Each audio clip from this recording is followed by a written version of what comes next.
Ladies and gentlemen, please welcome former 49ers radio host, KNRB, Larry Kreuger. Not Freddy Kreuger, Larry Kreuger.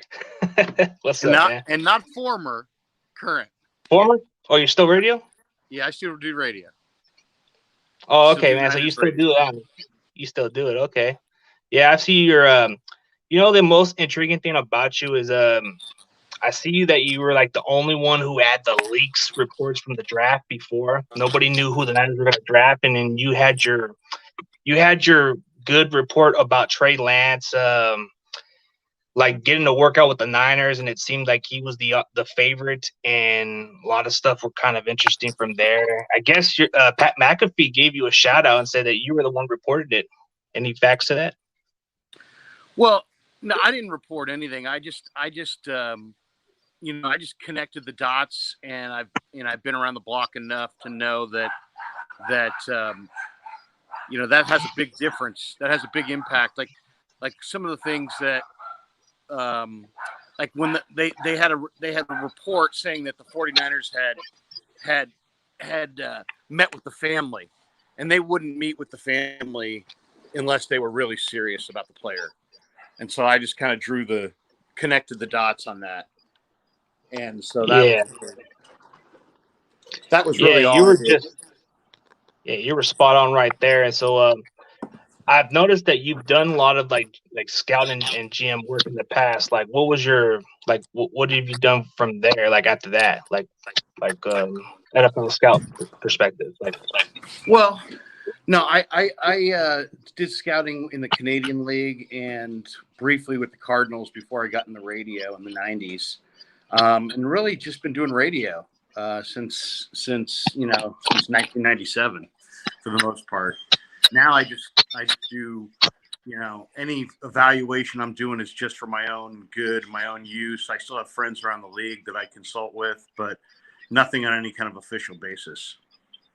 Okay, man. So how do you feel about this? What do you feel about this draft? Like, what would you give this perspective grade if you had to be honest? For who? For the 49ers? Yeah. Well, I mean, time's going to tell as always, but I like what they did. I mean, I think it showed that they want to go back to their run heavy roots and then play action pass off of that. And what do? They got Trey Sermon and Elijah Mitchell, a couple running backs who can really do the job. And then they added Aaron Banks, who I think they're looking at as a plug and play starter at right guard. And then they added a quarterback that's going to help them in short yardage. It's going to help them on the goal line. And he's, well-schooled in all the intricacies of the play-action pass game from his time at North Dakota State. So I think all the indications are that they want to improve their rushing attack. Matt Barrows, who covers the team for The Athletic, said this week that they would like to have a goal of 500 rushing attempts. Well, only 4 teams in the last 2 seasons have ran the ball 500 times in a season. So that means that they're going to be a run-dominant team, and they want to play action pass off of that.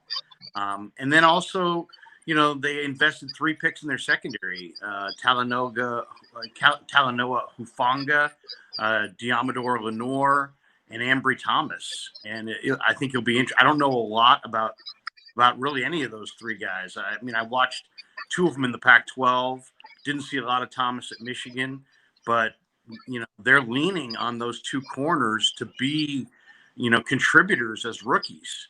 So they didn't re-sign Richard Sherman, and they're looking for those young corners to step in and be the 3rd or 4th or 5th corner, and in the NFL today with, 70% sub packages, your 4th and 5th corner see the field a lot. So it's a big question mark. But then they also went and got, after the draft, a linebacker that I really liked, Elijah Sullivan out of K-State, who's an undersized linebacker, but is a terrific player. So overall, I thought it was a really good draft. It's all going to hinge totally on Lance. But I have a lot of confidence that Lance is going to be very good. Oh, yeah, because he brings a different skill set. He brings a different element that Jimmy cannot bring to the table. Like, you're going to see a guy extend plays through the pocket and throw deep balls, run the ball too at times, I mean, this kid should be able to succeed. He won't have to be thrown right away to play. So it's like he knows an offense. This offense is very similar, and it shouldn't be a difficult transition. And plus, if Shanahan can make any quarterback look good, then I can imagine what he could do with Trey Lance. I mean, if Shanahan can make any running back like Mostert, Breda look good, I think Sherman's going to look like a legitimate good back. Like it just sounds. I just have that feeling that it's going to be. I think it's one of the best drafts this year, but it's yet to be determined. Usually, it takes 3 years to evaluate the draft. But like you said, the cornerback like Aubrey Thomas, yeah, I've heard of him because he played at Michigan. Jim Harbaugh liked this kid. He was a good returner, very physical, aggressive, confident type corner. Kind of reminds me a little bit of that Chris Colliver guy. That guy was confident when he came out of South Carolina. He had that feisty, that mentality. He seems like when you seen the guy talk on the conference talking about that he ain't worried about the pocket or whatever, he'll let the play do the talking or something like that. I was like saying, wow, this guy's got some confidence right there. Well, I'll say this. I mean, you need it in the NFL because you're out there on an athlete. He knows where he's going. You don't know where he's going. It's a very, very physically demanding position. And I've never met an NFL corner that didn't have that brash, outward confidence. To me, that level of confidence is a prerequisite to playing the position. You have to have it. You have to have unbelievable belief in yourself to play that position. And it's good to hear that he does. Yeah. And especially like this draft class just seems like a little bit rare than what Shanahan would do. Usually he likes to draft guys like he usually liked to draft guys later rounds, but it seems to me he drafted Aubrey Thomas feeling like this guy can be a starter for next year or maybe this year, depending on how Emmanuel Mosley plays. Because it doesn't seem like Shanahan has the utmost confidence with Mosley. I just think that I just think that usually where Shanahan waits in the draft is he usually waits on the running backs. I just think they were so impressed with Sermon and are so dedicated to get the rushing attack going that he went for Sermon a lot higher than people thought he was. But overall, we're going to find out a lot once camp starts and these guys hit the field. Yeah, that's true. So who would be your sleeper for the Niners that people need to watch out for this year? Any position, or just any position? Any position. Well, I think Kevin Givens, the defensive tackle from Penn State, who was an undrafted free agent. I mean, this guy was not drafted. Niners signed him after the draft a couple of years ago. He's now had a couple of years to get his feet wet. He's working hard on his technique. He had a little brush with the law in the offseason. He got beyond that. And Givens is an absolutely underrated player. He can rush the passer. He plays with strength. He's got knowledge of the defense. He's on a loaded front. You're bringing Bosa back off the edge. I think Kevin Givens and Javon Kinlaw is going to have a bust-out year too. And I think DJ Jones is going to have a bounce-back year. So I think the 49ers are the top team in the NFL as far as interior depth on the defensive line. And Givens is a big-time player, and I think he's going to prove it this year. Yeah, when it came down to the rotation, he did play really good, like in run stop, and he did create a good pressure. Like last season, he was just getting better. Like even through his rookie year, he was learning this defense, and he caught on. So that wouldn't surprise me. I think Kevin Givens is the most underrated player on our team. Like he can really like take the double team. He can really stop the run. Definitely create good pressure. So I can see where you're coming from. So if I had to pick a sleeper, I know a lot of people like are saying that if he can stay healthy, but I don't know about this Jalen Hurts guy. But if he can stay healthy, maybe there's something good with this kid. Sometimes those two injuries can get him back on track, But maybe we see we can get a Jalen Hurts. I mean, Hurd is an interesting guy. I mean, they took him in the 3rd round. His agent's a buddy of mine. He says he's healthy. He's going to be ready in camp. He's had some injuries, some serious injuries. I'll say this: I was at camp before he got hurt, and he's a dog. I mean, he plays really hard. He talks a lot of mess. He's really confident, and you would have swore he was going to be an impactful player before he went down. So we'll see how diminished he is coming off the injury. This is his do or die camp, at least with the Niners. You'd have to think, and I think there's potential there for him to be kind of that bigger slot receiver. This guy played running back at Tennessee. He's tough. He switched to wide receiver at Baylor. He's a guy who I think potentially can be, could be a guy that we're talking a lot about at the end of the year. Yeah, he could be the major sleeper when it comes down to the red zone and maybe some third down plays. He could move the chains. I mean, Kendrick Bourne left, so that kind of leaves the void. Maybe that's what we get out of Jalen Hurd. Maybe we can get like the production exactly the same as Kendrick Bourne, but maybe just as good enough to like replace that role. But I know that Hurd just has the great upside. He played running back, no doubt, from Tennessee, and he was considered their best running back. And then he decided to switch positions because of the injuries. So he wanted to prevent more of those long-term injuries, but it didn't go well for him when he did it in the NFL. He kept getting 2 consecutive season-ending injuries. I do think that if he can stay healthy and play the way he did against the Cowboys, then maybe we got something there. But at this point, that is a question mark. I just keep hearing this buzz about this kid, but then I'm hearing this cat buzz with Sanu, man. Sanu might just be the better player than he was before. I'm not sold. We'll have to see. I think Sanu always had kind of, questionable speed, and I didn't see a lot from him last year. The two guys that, maybe Sanu helps out. I think Jawan Jennings from Tennessee might have a decent camp as well. He did good things at Tennessee. He's now had a year to work out in an NFL weight room to get stronger, faster, more explosive. I think, there's a lot of Tennessee fans who have told me that Jennings is big time. So I'm looking for him this summer. Oh yeah, he's physical. He's a good run blocker too. I mean, he's physical after the catch, and he plays feisty. Kind of reminds me a little bit of a poor man's Anquan Bolden. When Bolden plays, he plays nasty too, but it's just like both of them don't got the same type of speed, but they're more like one just does the blocking too, and they enjoy the game a lot. So that's why I kind of think of my own self like, sure, Jennings may not be in that same level as Anquan Bolden, but the way he plays the game is exactly like Anquan Bolden. Bolden plays physically, just like that. And actually, believe it or not, they did run similar speed at the combine. So we'll see. 4.7. Some guys run for the stopwatch. Some guys are field fast. Hopefully Jennings is field fast like Anquan. Yeah. So, So, like, as far as that, like, I think the receiving for the third spot is going to be the more interesting spot. Like, who's going to take that slot role? A lot of people are thinking that maybe that it could be Richie James, even because he's got that separation a little here and there. But then some are saying, nah, he's more like a returner at best. There's been some quite flashes where he did against the Packers. He did show some big playability.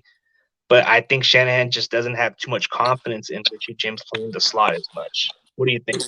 Well, I mean, he's a slight player, but he's a talented player. He's produced every time he's been given an opportunity.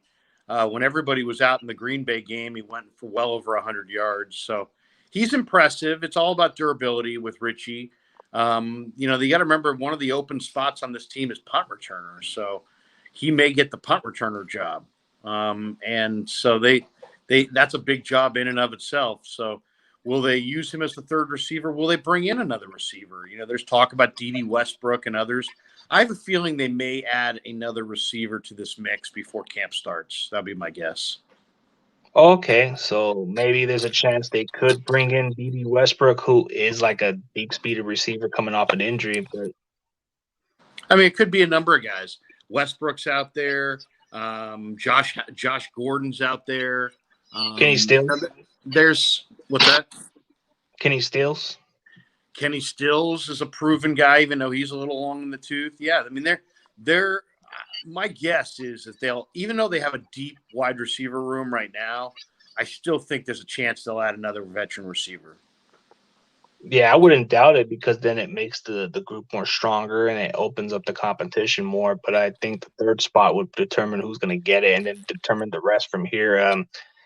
The kick return spot, yeah, that's been Richie James's bread and butter, where he's been very successful at it. But do you think maybe there's a chance that Aubrey Thomas might take that return role, or you don't, or you think it's still going to be Richie? I mean, Thomas has experience doing it, but as I said before, they're leaning on him. They haven't signed if there's been one area where they haven't added a veteran player that they need a veteran player, it's corner. So that tells me that at least on the surface, right now they're looking to lean on Diamador Lenore and Ambry Thomas and as their fourth and fifth corner. I mean, your one and two are set. K1's your nickel. So you're good. They got three good corners.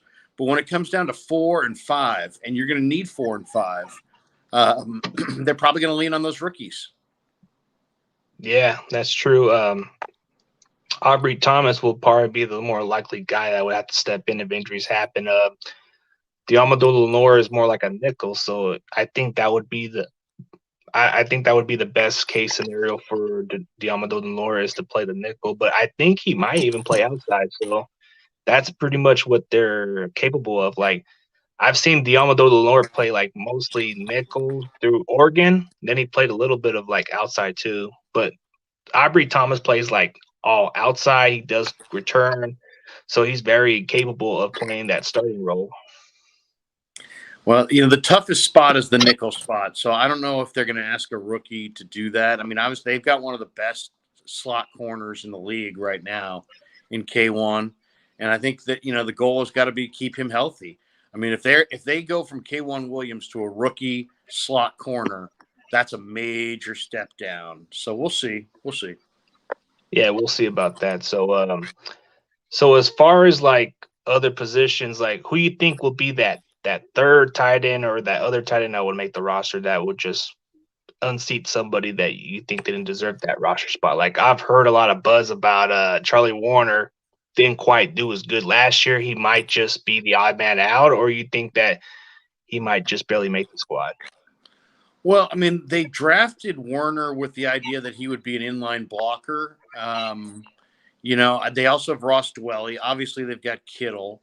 They signed Michael Pruitt, who, is a really, really strong run blocker who ran in the 4.5s coming out of college. But I think he's going to be the run blocker.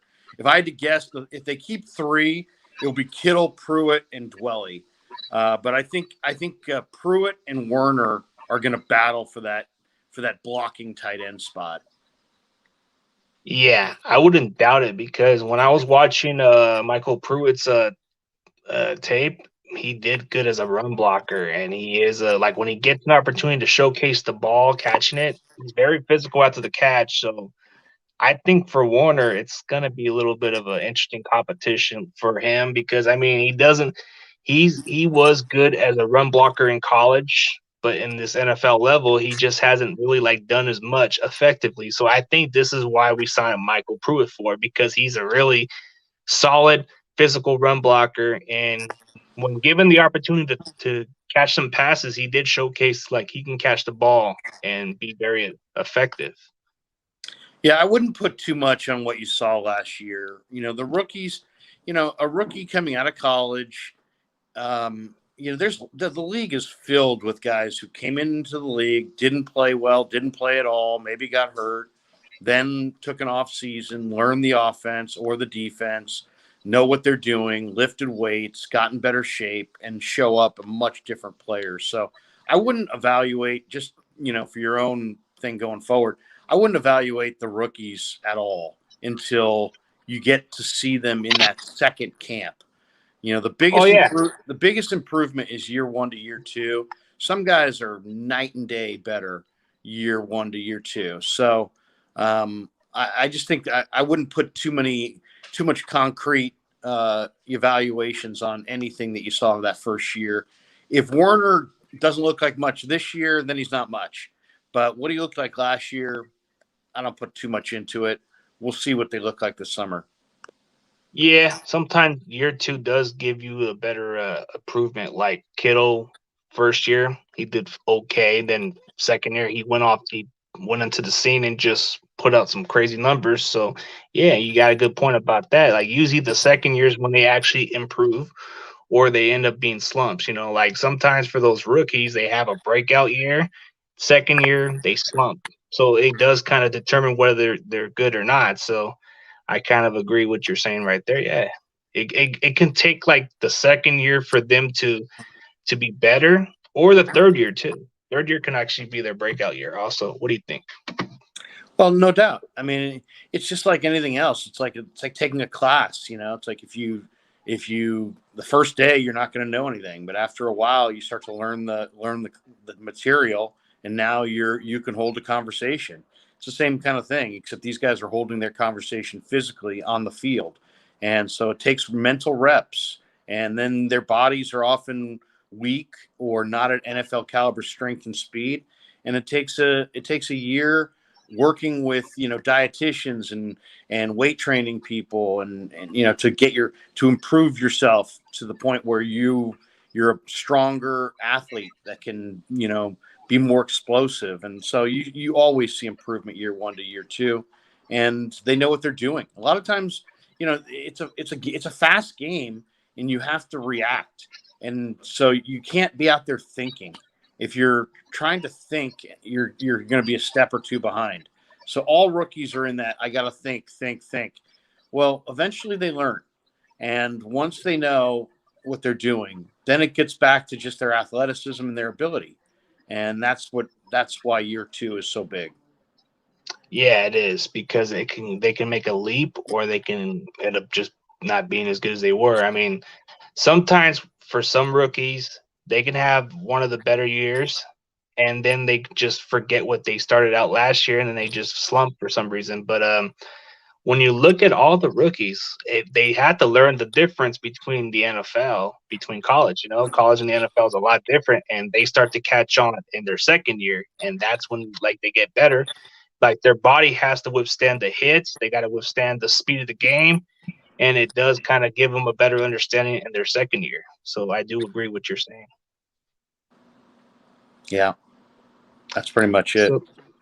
So what do you think of the medical staff of the 49ers? Do you think they're doing a really good job on these players, or do you think they still need better like train staff or something? Because it's been kind of an issue for the last couple of years under Shanahan. Yeah, I mean, I don't put anything into that. I really don't. I mean, I don't know the medical staff. I didn't interview them. I have no idea if they're competent or incompetent. Um, all I have is like everybody else, the results, and they've gotten way too many injuries, and that's something that's going to have to change. Is that because they're not good at what they do? I don't know. Is that because I just don't know. I really couldn't comment on that. Okay. Well, so if you had to pick a prediction for this season, what do you think the Niners will finish at? And you think we'll win the division?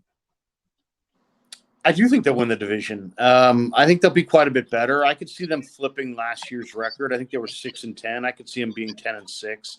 Last year I think they had the fourth toughest schedule in the NFL after the year that they had. I think this year they've got like the 19th or 20th toughest schedule. So the schedule is quite a bit easier. The odds are they won't be as hurt, and the thing is they last year it was a couple things. It was injuries and horrendous play at the quarterback position combined with turnovers. I think the presence of Lance will guarantee that either he's there playing or that Garoppolo is playing at a higher level. And we won't see Mullins. We won't see Beathard. We will see Lance or we will see Garoppolo. And I think the Niners quarterbacks will do a better job of taking care of the football. I think they'll get better quarterback play across the board. I think they'll be healthier, across the board. And I think they'll probably wind up winning 10, 11 games. I guess this guy, Tommy Huxley's a big fan of yours. He wanted me to ask you about leverage McCleverage. That's a reference to DJ Jones, big number 93. And I thought, one of the great re-signings by the Niners in the offseason was their ability to re-sign DJ Jones. In fact, if I were an NFL pro personnel director on another team, I would have snapped up DJ Jones and paid him more than the Niners are paying him because he's a big-time player. And I think Jones is gonna bust out. He's really strong against the run. He's had a couple injuries. But, I mean, playing next to Kinlaw on a line with Bosa, I mean, I think the 49ers have a chance to have the best defensive line in all of pro football. And there's so much depth at defensive tackle that whoever plays will have earned it. And DJ's a great, great player. I think he's one of the great defensive tackles in the league that really is really pretty much still an unknown. Otherwise, if he had been a known factor, somebody would have busted out and paid him big money this offseason, and nobody did. So the Niners got him back on a 1-year prove-it deal, and he's motivated, healthy, ready, smart, strong, quick. DJ Jones, the player. Oh, so DJ Jones, yeah, he doesn't get talked about much because he's very strong against the run, very improving pass rush too. He does create enough pressure. I mean, this guy doesn't get talked about. That's the thing about playing defensive tackle is like sometimes you don't get noticed as much because of the way you play the game. Like he takes double team, sometimes even triple team, because that's how good of a player that DJ Jones could be. Like he can really open up and be very viable in the rotation. Like when you need somebody to stop the run, DJ Jones is right there. He'll just stop right. He'll stop the running back or disrupt the play. So that's the most interesting part about DJ Jones. If he keeps on playing the way he's playing, he might even get top paid down the road. But I think for his value, it's like he's like an unknown commodity, like you just said. But I do like this guy. He plays with heart out there. That's just what's very outstanding. Him and Kevin Givens, very underrated. They are really good players. They're loaded. They're loaded there because they got Kinlaw and they got Givens and they got DJ and they've got Zach Kerr, who they brought in. Oh, yeah, Zach Kerr. Kerr is a player. Kentavious Street's a player. Darian Daniels is a player. I mean, they've got guys on that defense. Their defensive tackle position is loaded. In fact, I would be surprised if they stay healthy. I'd be surprised if they didn't trade one of those defensive tackles for another piece that they need, because that's a need position around the league. Not everybody has anywhere close to the amount of depth the Niners have at that spot. So I wouldn't be shocked if one of those guys got moved, sometime before week 1. Yeah, it wouldn't be surprising, but Darian Daniels is another guy too. He's like a 6'3" defensive tackle, but he's really good against the run. Like a lot of the depth, a lot of our defensive line, like we do got some good guys out there that nobody mentions. Like Maurice Hurst is another guy too. People forget about him. Exactly. I mean, the fact that the Raiders cut Mo Hurst shows how little the Raiders know about talent. Because Mo Hurst is a player. So yeah, he's got motive. And on this team, he's got no spot. I was surprised he came. You know what? They're stacked there, and let the competition begin. It's gonna be a great camp. It's gonna be a competitive camp. It's gonna be a great preseason. Yeah, it will be. So the most intriguing signing during this offseason that I find the most interesting by the 49ers is some people may say he might even be the player that steps in for D Ford if he doesn't pan out. So it's like Samson Ebicom might be that guy. What do you think, man? Like, he seems like that's another guy that I've loved for a long time, man. This was another beneath the radar kind of a pick. This guy's strong. He's got an unbelievable motor, and it's funny. Like some of the depth charts I've seen list him as a stand-up, as a stack linebacker. He's not a stack linebacker. He is a defensive end. He is going to play the edge. He's going to come off that edge firing. So I love Samson Ebukam. He's got great strength, great speed, great motor. He's a little undersized, but man, I mean, you're talking about a guy who is, the Rams had a terrific D line, and this guy kind of got lost in the shuffle off the edge. He didn't play that much. He was sat behind Leonard Floyd. But if if D Ford is not ready to roll, I think Ebukam could slide into that spot and produce. Yeah, I think he can definitely will because he just has untapped potential. Mostly with the Rams, he was just asked to like cover and stop mobile quarterbacks.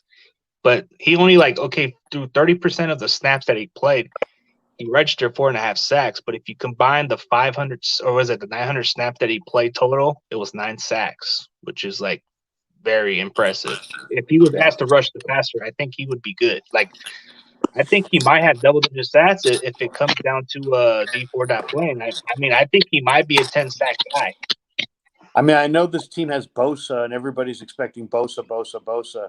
But if you ask me today, who's going to be the Niners' leading sack man this year? I'd guess Ebukam, because Yeah, Ebukam's going to Ebicom. stay healthy. He's going to stay healthy. He's not going to get the double teams. The line's going to slide towards Bosa.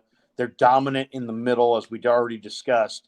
And that means the guy off the other edge, if he's got any ability and any motor, is going to make plays. This guy's got it both. He's got ability and motor. So he's going to make plays. Yeah. So as far as like talking to the defensive line, what do you think of Arden Key? You think he might be the most intriguing pickup, or you think he's Well, just I a mean, wait and see? Arden Key is a huge talent. I mean, he was at LSU. He's been that with the Raiders, but he hasn't fulfilled his potential.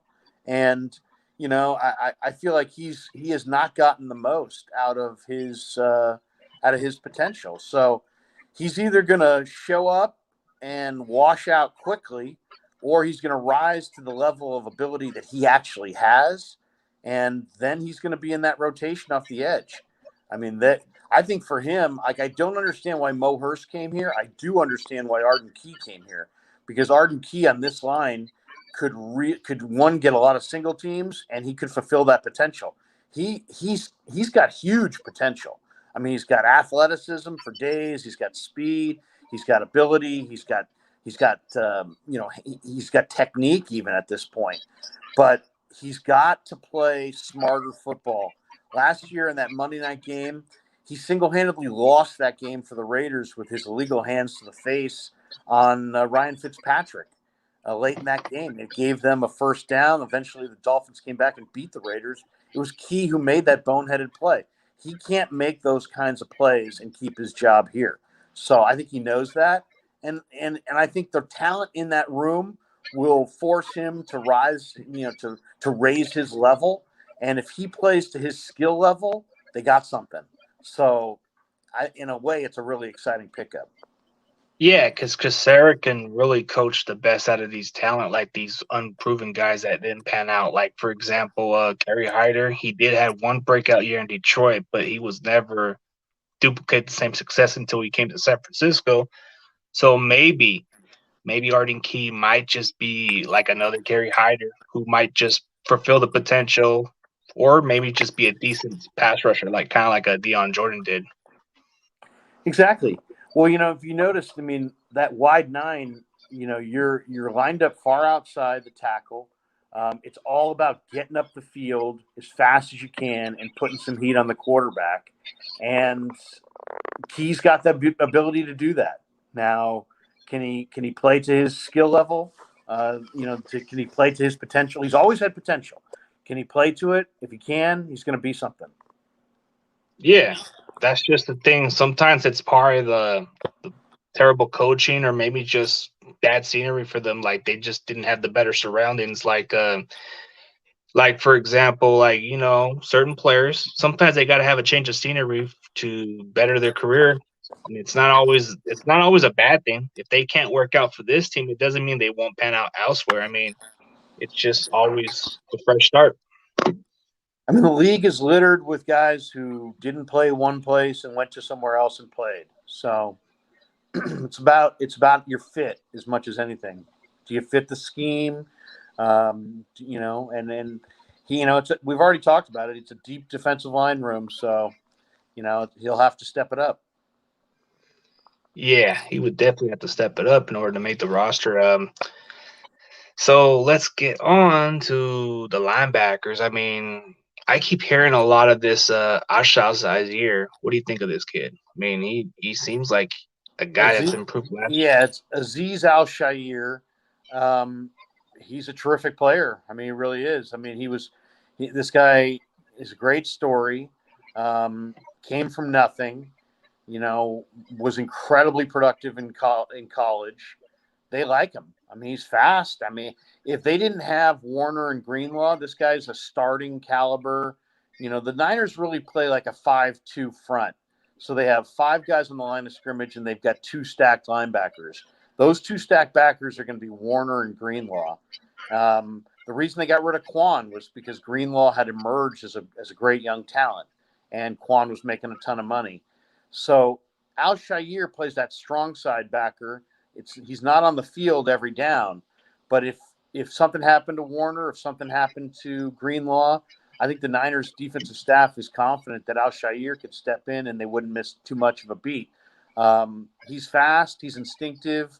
He loves to play the game. He can run for days. The trio of Al-Shaair, Greenlaw, and Warner is the fastest. Give the Niners among the fastest linebackers in the entire league. So I'm a huge fan. Always have been.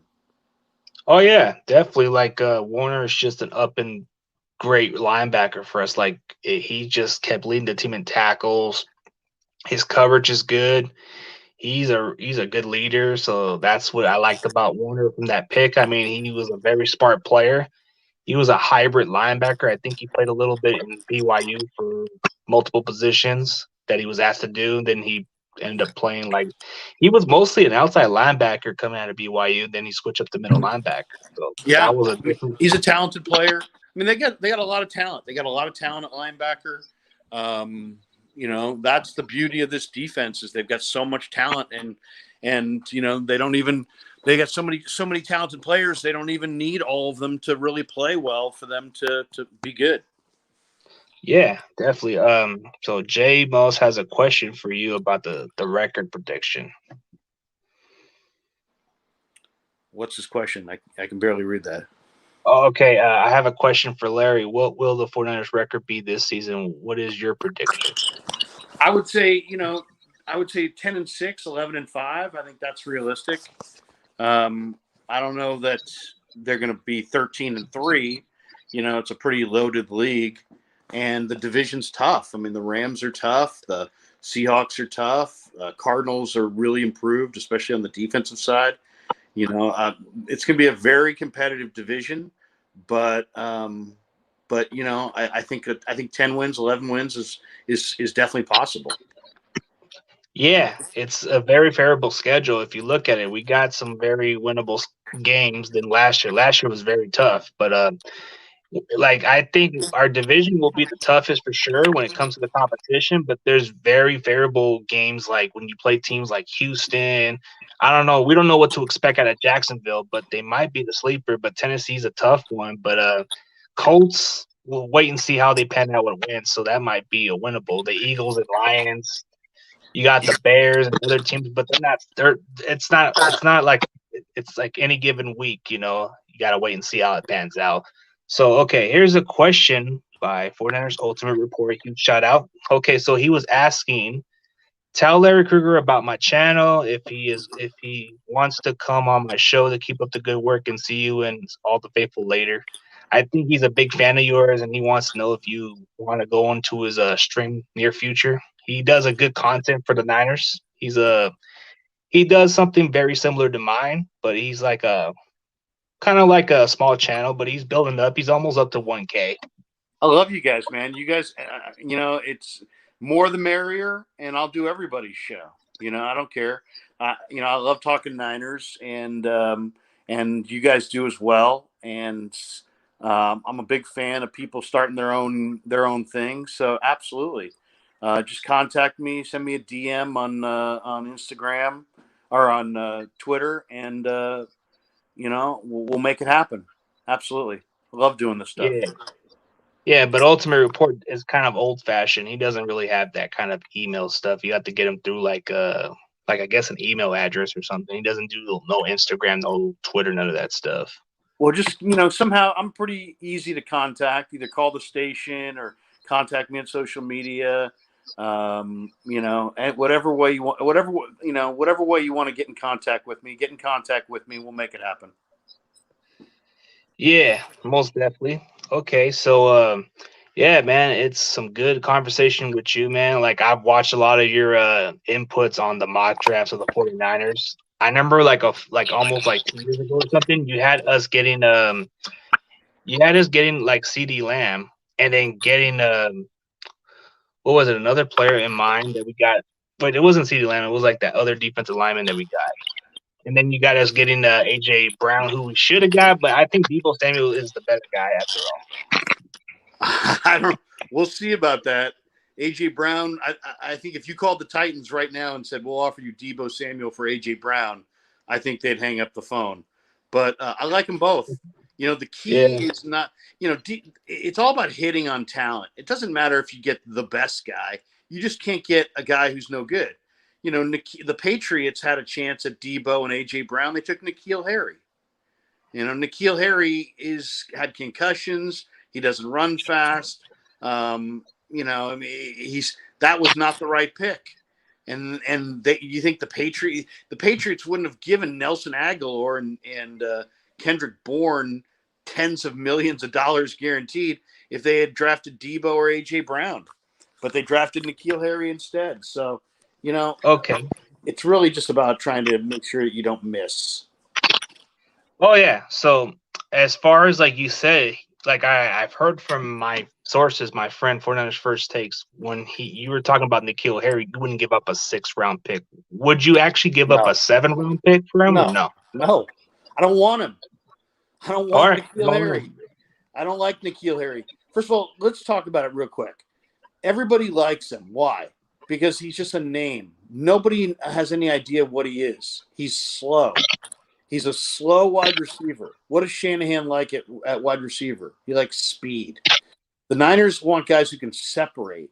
They'd rather go with Richie James, who's slight but can separate, over a receiver who's got size but can't get away from an NFL corner. So N'Keal Harry was really good in the Pac-12, right? Really good. Ball skills, production. He was good at ASU. But he doesn't get away from defensive backs. And so he has to make contested catches, and he suffered concussions. So no, I don't want N'Keal Harry for any pick. I think there's better guys on the street right now that you can sign for nothing, and that's why the Patriots are going to wind up cutting him. Yeah, I think the Patriots will start to realize that was the biggest mistake. They could have got DK Metcalf at one point, but they gave up that pick to Seattle. They had 2 chances to get the guy, and what happened? They drafted N'Keal Harry. So I think for the Patriots, like you just said, they wouldn't be paying Nelson Aguilar and Kendrick Bourne this kind of money if they weren't as confident with N'Keal Harry. So I think for the Patriots, it's like, man, they're putting a lot of weapons around Cam Newton. And this is no excuse, but I don't think he's going to be a starter for too long because Mac Jones is going to take over at some point in the season. So I think that's the wasted investment for the Patriots. They realize that they messed up on the pick with N'Keal Harry. Mac Jones will wind up beating out Cam Newton before week 1. Watch. Yeah, I think that's what can happen because, I mean, I don't think Newton's guaranteed a starter. I think he still has to compete for it. Yeah, Newton, Newton has regressed. I'm not impressed by Newton and what he did last year. In the game against the Niners, he really struggled. He's just not the same guy as he used to be. Yeah, he just isn't the same guy because he's been injured. Like, he's broken down. A broken down Cam Newton. He's getting older in age. He doesn't have the same talent like he used to have. I mean, when he was playing in Carolina, he was just putting up some ridiculous numbers. But now that he got injured so many times and the way he's playing, it's like he's not the same guy. The Patriots just think for 1 second, like, maybe we got the old Cam Newton. But in reality, you drafted Mac Jones. Just in case if Newton doesn't pan out, you can just get this kid ready. They don't have no confidence in Jarrett Stidham, so of course they're going to draft a quarterback that can compete over Cam Newton. So that's a no-brainer. I agree. Yeah, I agree. So I think NFC West just has the best division by none. I mean, you got the best all-around defense. You got a good running game. And the quarterbacks are pretty much like good out there. I mean, even though Jimmy G's like the 4th best in our division, I still think he's the most winningest quarterback when healthy. In the division? Yeah, in our division. Yeah. What about Russell Wilson? Russell Wilson's the best. No, I'm talking about like Jimmy's like the fourth best in that division. Yeah, I mean, Jimmy's. Uh, I don't think Jimmy would be here if the Niners got what they wanted to get. If they went after Stafford, if they had gotten Stafford, they would have gotten rid of Jimmy. I know people who feel like they wanted Andy Dalton, but Dalton, wanted more playing time, so he went to Chicago, and maybe a little bit more money. So, I just think that ultimately Jimmy's here, and we all know that the flaws. He doesn't sense the rush. He doesn't escape the rush. He winds up taking hits, then he winds up getting hurt, then he's hurt, and not available. That's been his MO. I think the presence of Lance is going to give Garoppolo all the motivation he needs to have the best year of his career, and I think it's going to work out well for the Niners. I really do. I think either Jimmy's not going to be up to the challenge, and Lance will take that job and run with it, or Jimmy is going to be up for the challenge and he's going to play well this year, and the Niners are going to do well. And then I think unless I think the Niners are going to Lance next year. So if he plays well, I think that just ups his trade value next offseason. I almost don't see any way Jimmy is here long term. I guess if he played at an exceptional level and they won the Super Bowl, I could see them bringing him back. But anything short of that, I think they'll probably move on to Lance. Yeah, and even let's say if it does happen like the way you just said, even if Jimmy did win the Super Bowl, I still think you can still trade Jimmy for a valuable first round pick. Wouldn't you like trade for a first round pick for Jimmy and let Trey Lance play? I mean, what would it be for you? It's so hard to say because people would say, well, hey, the goal is to win the Super Bowl. You just won the Super Bowl. Why would you get rid of this guy? It's really going to determine how well he plays and how well the team plays around him. And also what Lance looks like. If Lance shows a ton in the preseason, but Jimmy plays great, then they'll probably move off of Jimmy in the offseason. But if Lance looks like a fish out of water in the preseason and Jimmy leads them to a Super Bowl, then I could see them bringing Jimmy back for another year. So I think it's everything's on the table at this point. I think the handwriting's on the wall that they obviously like Lance, prefer Lance. They've invested in Lance, but nothing's set in stone. Nothing's etched in stone. If Garoppolo raises his level and the team wins, they'll keep him. I wouldn't have. I don't think that will happen. I think he is going to raise his level of play, but I don't think they're going to bring him back for another year. But who knows? He may have an exceptional year, and they may decide that they want to ride with him. It's all about winning the Super Bowl. And if you win the Super Bowl, you can figure it out from there. Yeah, it is, because that's the mindset. Like, you're here to win the Super Bowl, and anything less is a disappointment in some standards. But okay, let's get to the next question. Like, what's your criticism on Kyle Shanahan? Seems like some fans see how you criticize a bit of his coaching. I don't think I ever have criticized his coaching. Oh, you never did? I don't think I've ever criticized his coaching. All I've said is that in any way, the guy is an outstanding offensive play caller. The question is, can he evaluate quarterbacks? He liked Kirk Cousins. He traded up in the third round for C.J. Beathard. We know his offense produces points. We saw him do it with Matt Ryan. The question is, can he identify a quarterback that's going to succeed in his system? But I've never questioned Kyle Shanahan's ability to coach or call plays or have success as a head coach. I think he's probably, a top 5 NFL head coach. I don't know if I would put him as the best coach in the league, but he's close. He's close. Okay, so you just questioned the evaluation of the quarterback, which he did draft this year with Trey Lance. So maybe this will take the question mark a little bit. We shall wait and see how Trey Lance does first. I mean, sometimes when you draft somebody, doesn't always end up being what it is. So it's always a crapshoot. It's always a roll of the dice. If the only criticism on Shanahan that's worthwhile is that he's gotten pass happy at critical moments where he probably should have run the ball. He gets impatient at times as a play caller when his team falls behind. But these are tiny little criticisms. In the grand scheme of things, he's a phenomenal NFL coach. He's one of the best offensive coaches of his era.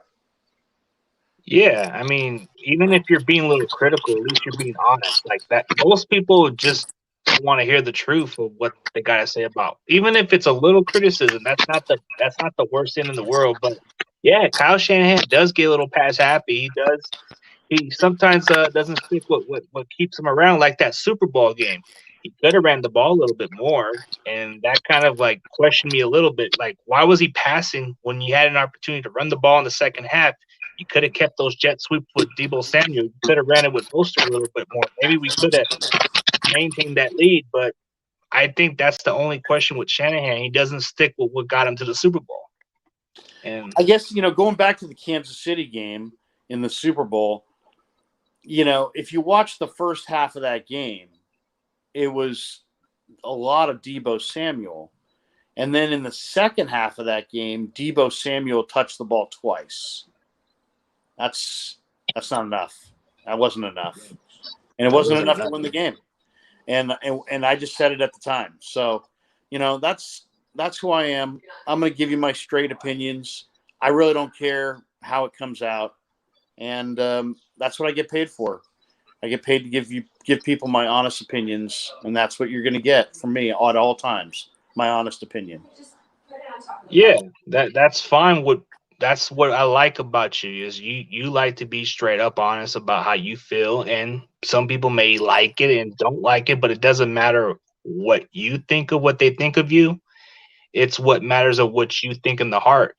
Like even if most fans just don't want to hear it, but if you got something to say, at least it gives people a different perspective. And unlike some other fan base, they like to believe like different stuff, and it's not the case. You got to be straightforward. And Well, I mean, I just don't have any sacred cows. I'm not carrying anybody's water. I'm not here to be a pom pom boy for anybody. I'm just going to tell you what I think. I'm going to do my homework. I'm going to educate myself, and I'm going to give you my straight opinion. And that's just the way it's always going to be.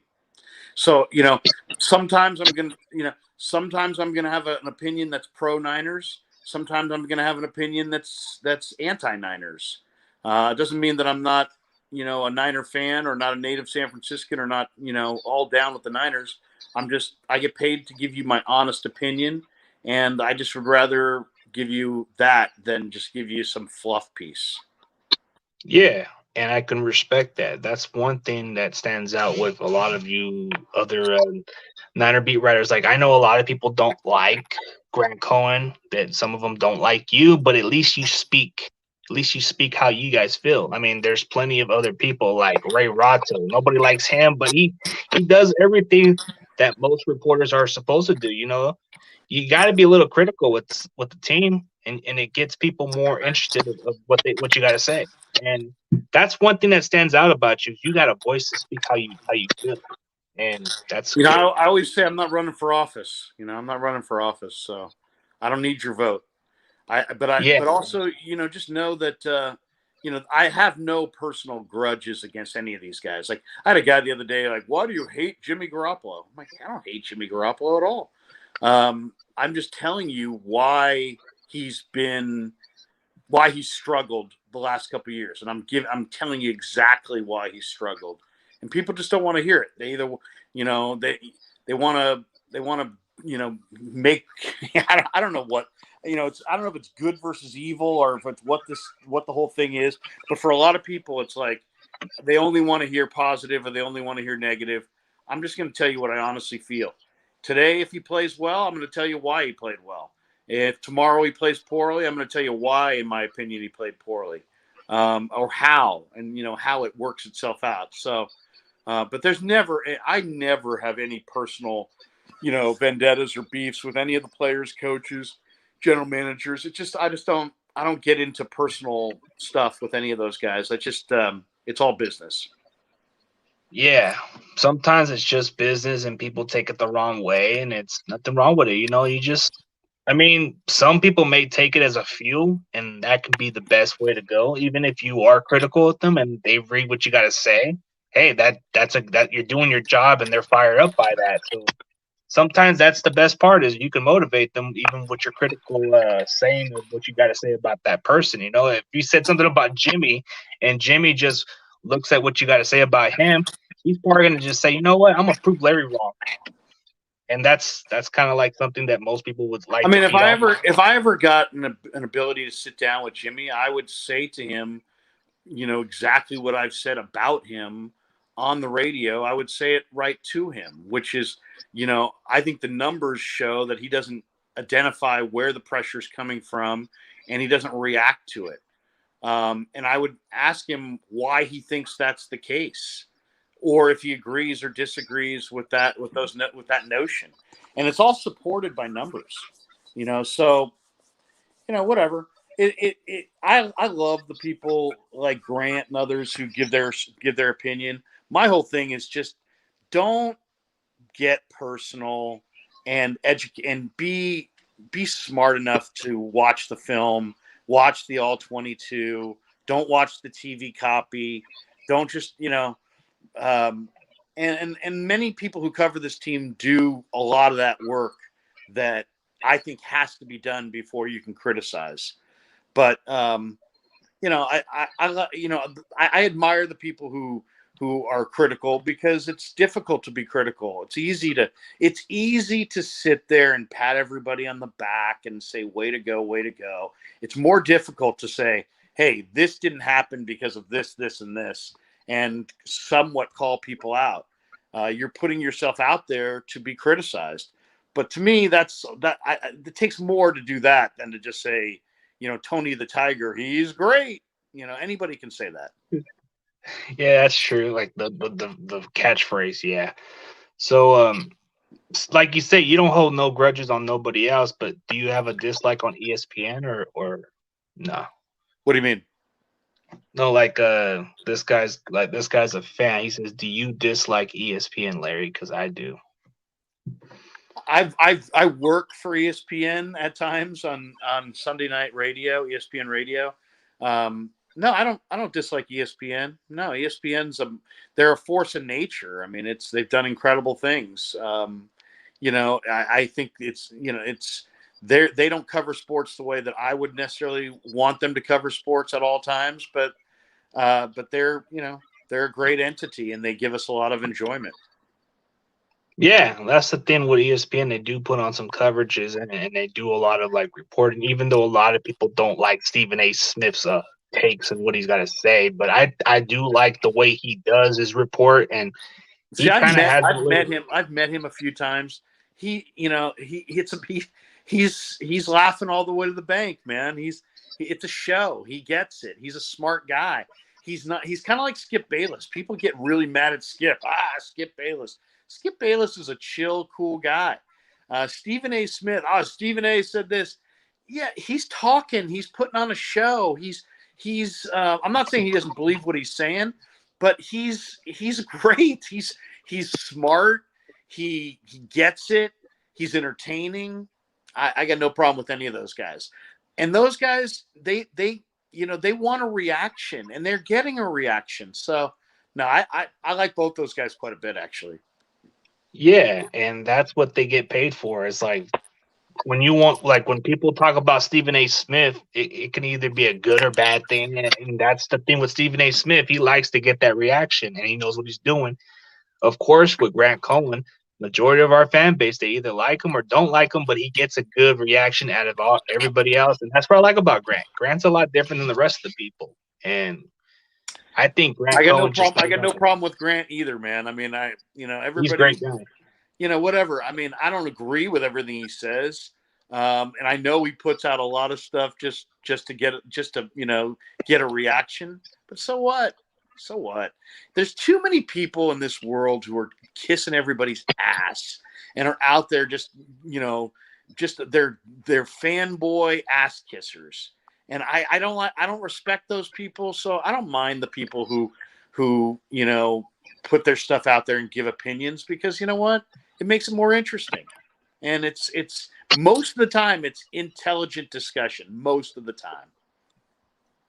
Yeah, that's what it is. And sometimes I don't always agree. I don't always agree with the points, but it doesn't matter. It's food for thought. You know what I mean? Yeah, exactly. Yeah, that's what people don't understand. Is like, you don't have to agree with it, what they gotta say. I mean, sometimes they just know how to get the reaction. Like, I mean, majority of the people, I don't like Skip Bayless, but I think Skip Bayless knows what he's doing. Skip Bayless has a different perspective, and people just bring up his name a lot because he's very relevant when it comes to reporting the sports of ESPN. Like, of course, most people don't like Cowboys, so of course he'll get a good heat reaction. I mean, that's what he does. I mean, he's kind of like a genius. He's a genius when it comes to the well, I don't know if he's a genius, but he's getting paid. He's getting paid, and he's figured out a niche. Good for him. Good for him. Yeah. He's at Fox. So, he's not ESPN.